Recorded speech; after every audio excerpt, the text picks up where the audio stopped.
Hey, what's up, Guardians? If you've been playing the Taken King and somehow haven't gotten your hands on a sword, you're really missing out. Destiny's newest heavy weapon is ubiquitous, from the Crucible to the King's Fall raid. Bungie really delivered in the form of exotic swords. These three mighty blades, the Dark Drinker, Raze-lighter, and Boltcaster, are starting to trickle into rotation, as more and more enterprising Guardians grind out the admittedly tedious bounty to get them. They're fun, they're powerful, and they're worth the time you invest in them. And of course, whenever we have a situation where we get multiple weapons that are unique but can be compared in different ways, you guys want to know which one is the best. Well, don't let me get your hopes up, as there really isn't a definitive answer to that question. They've all got identical base stats and attack values, so we're not going to focus too much on that. The first difference between the swords is in the elements themselves. Do you want solar, void, arc? For example, arc guards are more effective against solar and void attacks, but the core experience is basically the same, with at least two exceptions. The first one is a distinct perk on each exotic sword. These can be chosen in lieu of extra energy to add new talents to your blade. The second is a unique sword attack that is personalized according to the element of the sword. These special attacks consume 5 energy rather than the standard 1 for a normal swing, but they're generally well worth that cost. Now that we've got all of that out of the way, let's take a look at the first of the exotic swords, the raze-lighter. Its special attack is called Phoenix Uppercut and deals massive solar damage to a single target. If you're looking to put some serious hurt on a major or ultra boss, this is the sword for you. Seriously, the amount of damage you can push out with a Phoenix Uppercut is actually insane, and it's definitely the best of the 3 swords at damaging a single target by a significant margin. Now, your choice for the alternate perks on the lighter include Thrive by the Sword and Warrior of Light. Remember that you can pick either of these instead of extra energy. Thrive by the Sword will grant you more super energy from each kill with your weapon, and Warrior of Light will increase the base damage of your sword attacks. Now, if you're planning on using the Uppercut a lot, we would definitely recommend picking Scabbard over Thrive by the Sword, and then Warrior of Light over the second Scabbard bubble. That'll generally allow you to get the most damage out of this sword. The raze-lighter is an amazing weapon that's pretty much capable of one-shotting all red bar non-major enemies and leaving only about a sliver of health on most majors after a single swing. It's possible to hit multiple enemies with the Phoenix Uppercut, but the Dark Drinker's Supermassive Vortex and the Boltcaster's Sword of Thunder are just much better options for clearing out mobs. But if you're looking at a single target that needs killing, the raze-lighter and the Phoenix Uppercut are definitely the go-to choice. Alright, let's take a look at the Boltcaster.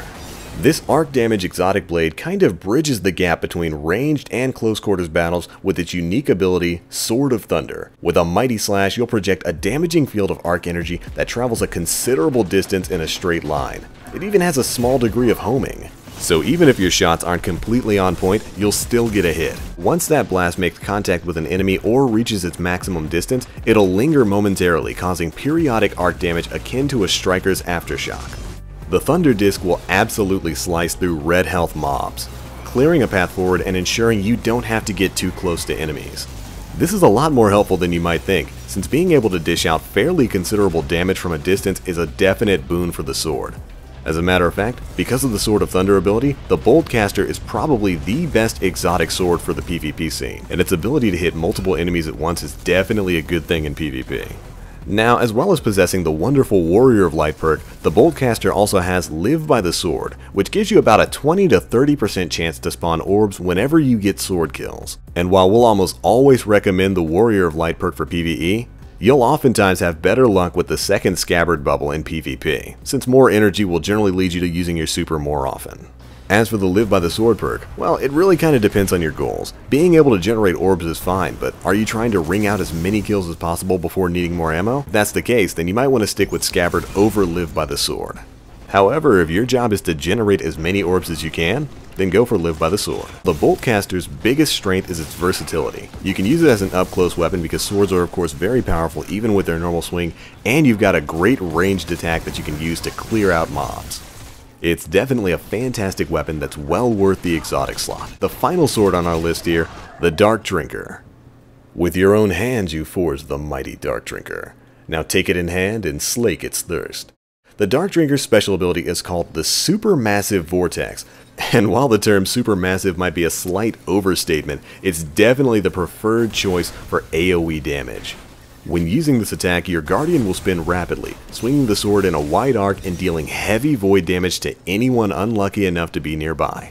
This is the premier mob clearing attack for the exotic swords, and it's very good at what it does. Now, you're essentially immune during the frames of this attack, as your spin is so rapid that anyone who isn't killed outright will be staggered for a brief second. This makes the sword very useful in tons of PvE situations. Getting swarmed by Thrall? Spin to win. Dropship of Cabal coming in? Spin to win.